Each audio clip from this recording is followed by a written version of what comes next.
We like to go over some spread lines, some key information that you need to know for some of the biggest games of the week, even games that you might not even be knowing or playing. Say, well, Donnie, what are you talking about? We know like Georgia's going to play Alabama, and you're going to have a terrible ACC game, and all eyes are going to be focused on the Big Ten with Ohio State, Indiana. But how about this one? Kennesaw State and Jacksonville State. This game's going to be played Friday night, Joe. Opened up around a 1.5-point spread, slightly moving higher to 2.5 as a favorite towards Kennesaw State. The total in this game is 59.5 across the board right now. Give us a spread line, Joe. Kennesaw and Jacksonville. Yeah, Conference USA, Donnie, and you know I have loved Kennesaw State this year in their second season as a member of the FBS, and now they're going to a conference championship game. Keep in mind, this team was 2-10 last season.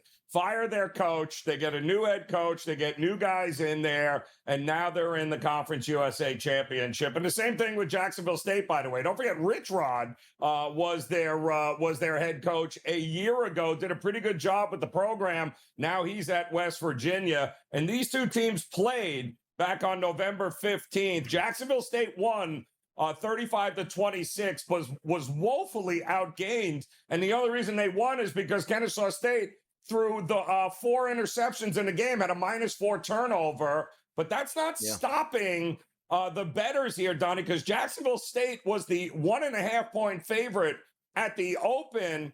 Not anymore. It is now, like you said, Kennesaw State laying 2.5. So early week action, Donnie, it has been all Kennesaw State money to get even in game number 2 in the conference championship. Let's get after it here in the Big 12, Joe. 12 o'clock noon kickoff on Saturday. BYU and Texas Tech. This line opened up around 12.5. Now we're seeing 12.5s to 13.5s in the marketplace in the total, Joe. Listed at 50.5. A lot is on the line. I'm going to ask you some questions about college football and what that program tonight is going to deliver. But tell me the spread line and what we should watch out for BYU and Texas Tech. Well, we just talked about one of them, Donnie, right? We talked about what is the coach for BYU doing? Is he going to be the next Penn State coach? Is it a distraction? Is there a deal done before this game kicks off? By the way, early kickoff in Jerry World there in Arlington with BYU and Texas Tech. Texas Tech destroyed him the first game, right? The first matchup, 29-7. They were almost a 2-touchdown favorite, but that game was in Lubbock. This is in a neutral setting here. I mean, listen, it's a 4-hour drive from Arlington to Lubbock there. So this is going to be a very pro Texas Tech crowd here. Heavy money. And why wouldn't it be, Donnie? I mean, BYU's been a great story, but Texas Tech is literally just running away with every game. I think the money's going to keep coming in on Texas Tech. They apparently are going to go scorched earth. And there's a lot of question marks now around this BYU team with who's coaching it. Revenge is wonderful, but the market doesn't seem to think BYU is going to get it. By the way, 8:14 segment, guys. Make sure you stick around. I know you guys love the show because we're going to get into some college football questions I need some answers to, which we won't get till tonight, but I certainly want Joe's opinion, and you'll get mine as well. Let's keep moving forward. Some action, Joe. This Saturday noon kickoff. I believe this game's still played in Detroit. Miami, Ohio taking on Western Michigan. A total of 43.5. Very anti-MAC right there, and a side at 2.5 for Western Michigan. Miami, Ohio, chucking the boys, taking on Western Michigan. What's the spread line?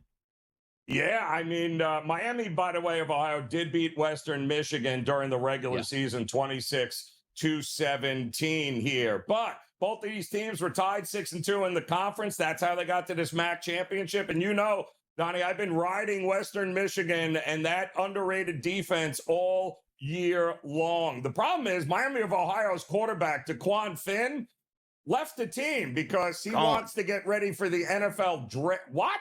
NFL draft? Nobody even knows who you are. Are you kidding me? But the reality is, Donnie, we haven't seen the line move at all in this. It opened 2.5.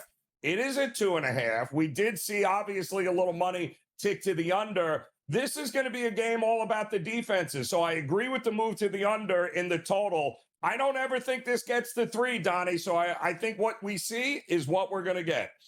All right, college football, debate time, a huge television show tonight, which is going to set the stage. And I want to ask you this question here because I hear the arguments, right? And again, I have to say, I am a Miami fan. So sometimes you say, oh, you're pointing in the wrong direction. You know, I'm an Eagles fan. I blast them repeatedly at this point.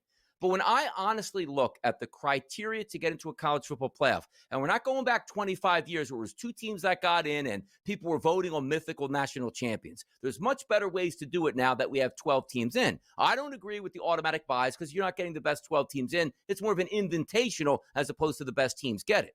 But if we just are being optimistic about a Miami perspective, 2 losses and 2 losses. Similar schedule, close neck and neck. One team beat the other. There's no debate at that point. So I'm going to ask Joe that question in a moment. But also, when I'm taking a look where the committee painted themselves in a corner and said, well, we think Notre Dame is better than Miami. At the end of the season, everybody's going like, well, head-to-head is the top criteria. How do you work your way out of this? Joe, answer me this. Do they leave Miami out of the college football playoff, or do they still give them a pathway by saying, here's where we're at, here's what we're laying out? Usually they take the path of, if you make your college football championship game and you lose it, we don't hold that against you. If you win it, it's only a bonus. So do they say tonight, Joe, well, you know what? Alabama does have 2 losses. If they lose the SEC championship game, Miami moves up. BYU and or Texas Tech has a loss. If they lose, one of those teams is going behind Miami. That's the only way I see fit that they can make this clear. Because if they don't, Joe, it is going to be an unbelievable shockwave earthquake ramification on how we look at the future of the college football playoff. Well, listen, like we had said, Donnie, tonight there is going to be a record amount of outrage in college football towns and cities around the country. So get ready for it. And here's why. Let's play it back, Donnie. Let's look at the teams. Because I have 8 teams right now that are already a lock for a playoff berth, right? Ohio State, Indiana, Georgia, Texas Tech, Texas A&M, Oregon, Ole Miss, and now let's put in Oklahoma as the only 2-loss team of those because of the strength of schedule and the teams they beat.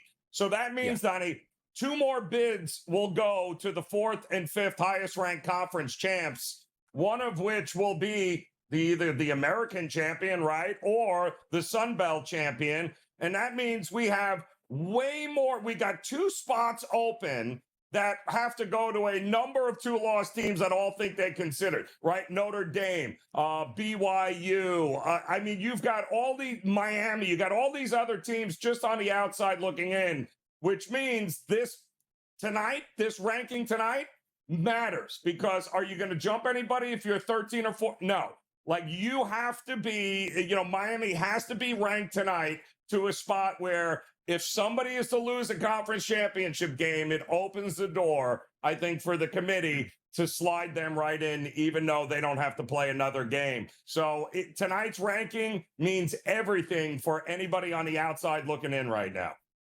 And also, it does matter, like, when you lose, because people always see, like, around, like, social media, 1993, Florida State, they should have played Notre Dame. Notre Dame in a game where in a season where it's the top 2 teams, you can't lose your last game and expect to stay number 2 in the country or jump another team that didn't do that. But now that we extrapolate and we have 12 teams getting in, and also the arguments for, yes, I do think Notre Dame is good and legitimately should be in the college football playoff, but if they're head-to-head against Miami doesn't matter, what does it mean? And also, I always give the SEC the benefit of the doubt. But why does Alabama just we lost to Florida State by double digits, but that doesn't matter at this point. Now, why wouldn't that matter? Yes. Florida State is a horrendous football team. And last year, Notre Dame got in the college football playoff. They lost to a MAC team at home.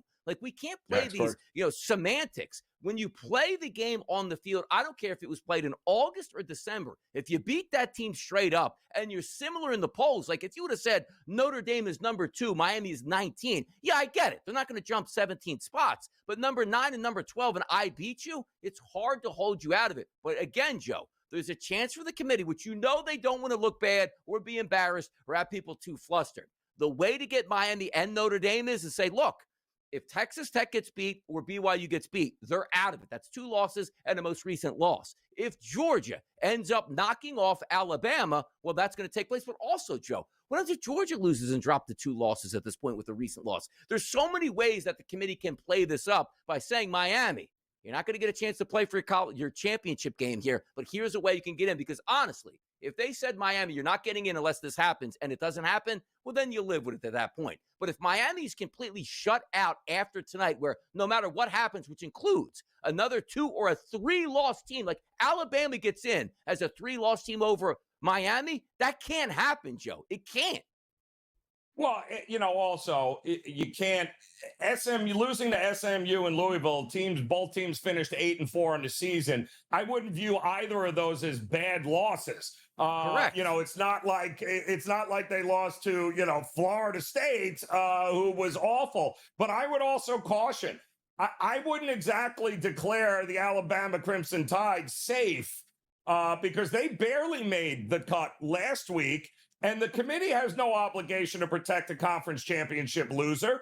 So, they didn't drop SMU last year, who lost to Clemson in the ACC championship, Donnie, but it was a walk-off 56-yard field goal. What if Georgia beats Alabama 31-10 or 31-13? Now all of a sudden, that's why Miami's placement tonight is going to be very, very important, because it's very easy to justify taking a team, let's say currently at number 12, maybe they move to number 11. If that's the case, very easy for you to slide Miami right in.